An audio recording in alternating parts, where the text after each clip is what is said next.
Ya, Bismillahirrahmanirrahim. Assalamualaikum warahmatullahi wabarakatuh. Saudaraku muslimin dan muslimah dimanapun berada.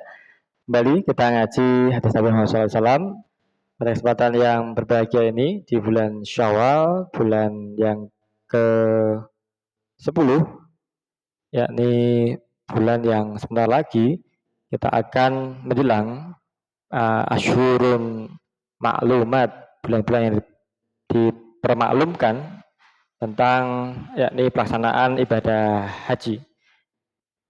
Baik, mari kita ngaji bersama-sama yakni tentang pelaksanaan ibadah haji.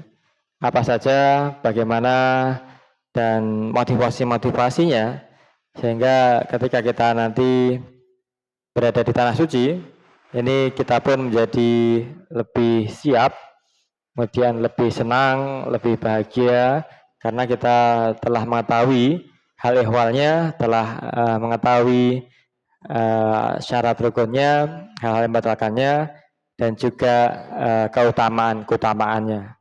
Baik, pada kesempatan yang berbahagia ini ada satu buku karya saya, yakni Ibadah Haji.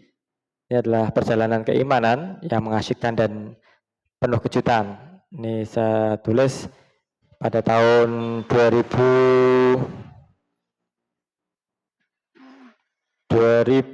berapa? 18 ya. Dicetak di Kalina Media Ponorogo. Baik, hadis yang pertama yakni tentang haji merupakan jihadnya kaum perempuan. Mungkin kita pernah mendengar hadisnya atau bagi yang belum, mari kita simak bersama-sama. Bismillahirrahmanirrahim. An Aisyah radhiyallahu anha qalat ista'dzantu Nabi sallallahu alaihi wasallam fil jihad. Faqala jihadukunna al-haji. Artinya diriwayatkan dari Sayyidah Aisyah radhiyallahu anha, beliau berkata, Rasulullah SAW bersabda, beliau berkata, aku meminta izin kepada Nabi Muhammad SAW untuk berjihad. Ista'dzantu Nabi SAW bil jihad. Faqala, kemudian Rasulullah SAW menjawab, jihadukunna al-haji. Maksudnya jihad kamu sekalian adalah melaksanakan ibadah haji.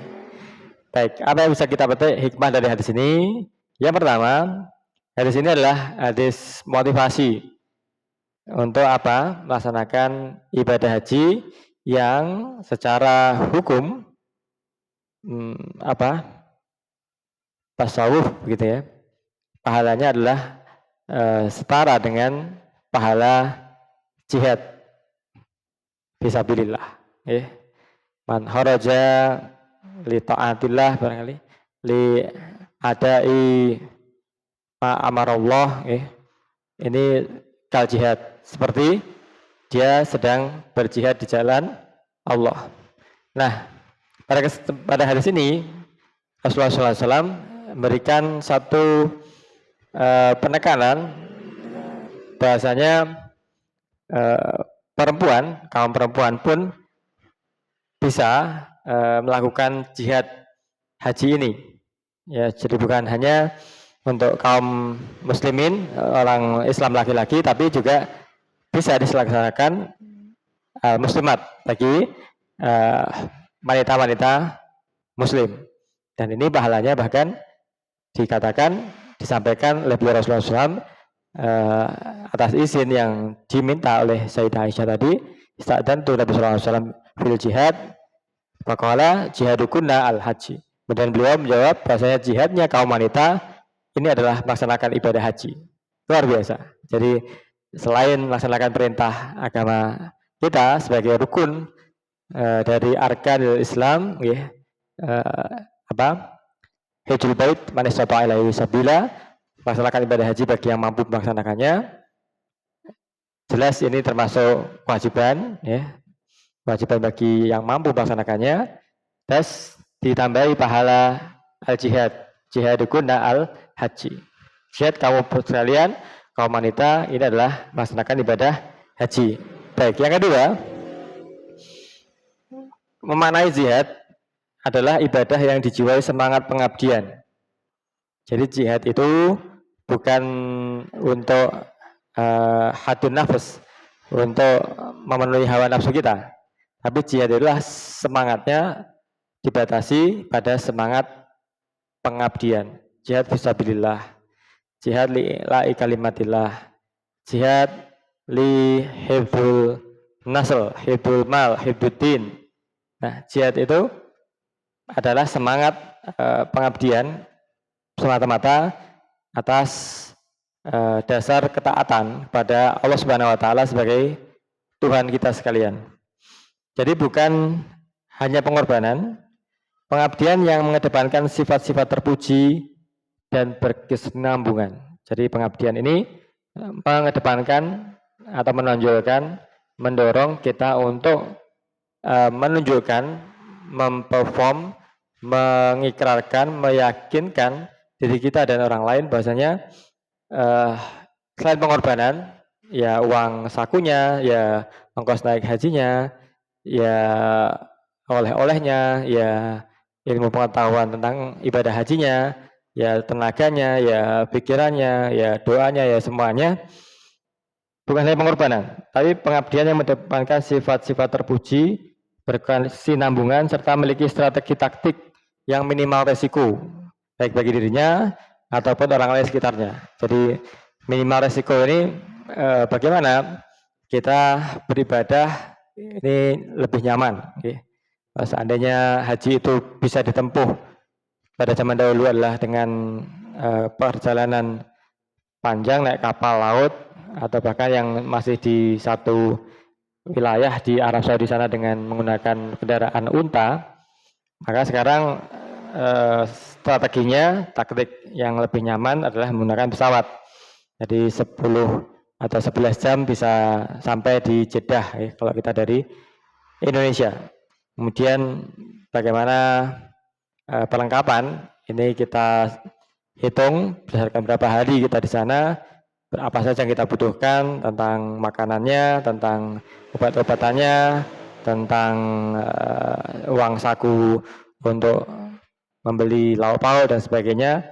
Ini tentu saja perlu taktik dan strategi supaya tidak kehabisan bekal di tengah-tengah ataupun di akhir. Nah, kemudian minimal risiko ini adalah tentang bagaimana aman bagi kita ketika melaksanakan perjalanan haji ini dengan kesehatan, apalagi dulu di masa pandemi COVID ini hanya sedikit sekali yang diperbolehkan, hanya yang biasanya sampai kurang lebih 6 juta hujjaj ya, ini para jamaah haji ini pada waktu pandemi COVID hanya diambil sangat sedikit, kurang dari sekitar 1 juta. Nah, ini meminimalkan resiko bagi dirinya dan juga orang lain di sekitarnya. Yang ketiga, banyak hal lain yang ini juga bisa menjadi suatu jihad bagi kita sekalian, umat Islam. Mengentaskan kemiskinan, ini juga merupakan jihad ekonomi. Mendidik keterampilan hidup, ini juga termasuk jihad pendidikan. Berbakti pada kedua orang tua yang sudah usia senja, ini juga merupakan jihad. Jadi pernah seorang sahabat ini ingin ikut berjuang di medan perang bersama Rasulullah SAW. Nah, saking pengennya ini dia berlatih, kemudian dia meminta izin Rasulullah SAW. Rasulullah pun senang dengan semangat pemuda ini. Namun ketika hari pemberangkatan, Rasulullah bertanya, apakah kamu punya orang tua di rumah yang perlu dirawat? Pemuda ini menjawab, iya ya Rasul, saya punya orang tua yang sudah jompo dan ini perlu saya rawat setiap harinya, makannya, buang air besar, buang air kecilnya, dan sebagainya. Dan kalau saya tidak berada di rumah, beliau akan sangat kerepotan. Nah, merawat orang tua yang sudah tua, ini pun termasuk juga jihad. Yang keempat, khusus bagi kaum wanita, haji adalah jihad yang istimewa. Karena apa? Karena dalam ibadah haji, kaum wanita ini melakukan perjalanan yang cukup jauh. Perjalanan berhari-hari bahkan 1 bulan lebih. Kalau haji reguler di Indonesia ini sekitar 40 hari ini di sananya dan termasuk perjalanannya. Ini di Madinah sekitar 9 hari kurang lebih. Kemudian di Mekah kurang lebih 25 hari. Ya. Tambah perjalanan kurang lebih 3 atau 4 hari. Tambah transitnya dan mungkin pengurusan bawaan. Ini yang juga membutuhkan waktu. Nah, ini totalnya adalah sekitar 41 hari perjalanan sampai di kampung halaman. Saudaraku muslimin dan muslimat yang berbahagia. Jadi bagi khusus kaum wanita, jihad yang istimewa yang diizinkan oleh Rasulullah SAW pada Sayyidah Aisyah tadi adalah haji. Jihadukunna al-haji. Jihad kamu sekalian, kaum wanita adalah haji. Sebab melakukan perjalanan jauh, meninggalkan keluarga di rumah, dan tentu saja yang paling berat bagi kaum wanita, kaum ibu, ini adalah anak-anak yang masih kecil dan sangat membutuhkan peran ibu, wanita, untuk mungkin memberikan makannya, kemudian mendidiknya, melatihnya untuk berjalan dan sebagainya. Ketika anak-anak masih kecil, itu bagi kaum ibu meninggalkan mereka ini adalah termasuk jihad yang luar biasa. Lebih-lebih ini perjalanannya pada waktu itu zaman pakai menggunakan kapal, menggunakan alat transportasi yang masih tradisional. Ini bisa jadi orang yang pergi haji itu tidak pulang ke rumah, kembali ke kampung halaman karena apa? Saking beratnya perjalanan. Tapi alhamdulillah sekarang di era milenium ketiga ini perjalanannya sudah sedemikian baik, baik itu berangkat ataupun pulangnya dijamin oleh pemerintah dengan pesawat charter yang mewah, kemudian transitnya pun sudah disediakan hotel, kemudian di sana di Mekah dan di Madinah pun sudah dilayani dengan pelayanan yang luar biasa, baik itu dari pemerintahan Khadimul Haramain Saudiyah Mamlakah Saudiyah, kerajaan Saudi Arabia sebagai pelayan 2 kota suci, dan juga dari pemerintah kita tentang blok-blok ataupun pengaturan-pengaturan, koordinasi-koordinasi dengan ada ketua regu, ketua rombongan, ada kloter, ketua kloter, kemudian ada pembimbing ibadah, ada pembimbing perjalanan, ada dokter, ada perawat di dalamnya. Maka ibadah haji ini menjadi ibadah yang tidak mengkhawatirkan lagi. Jadi seandainya ada ya sedikit lah dibandingkan kekhawatiran ketika pada masa awal-awal kemerdekaan. Jadi menggunakan kapal laut, kemudian perjalanannya 6 bulan, kemudian juga mungkin ada gangguan di jalan, ada cuaca ekstrim, ada badai, ada kehabisan bekal dan seterusnya dan sebagainya. Nah, ini jihadukunna al-hajj.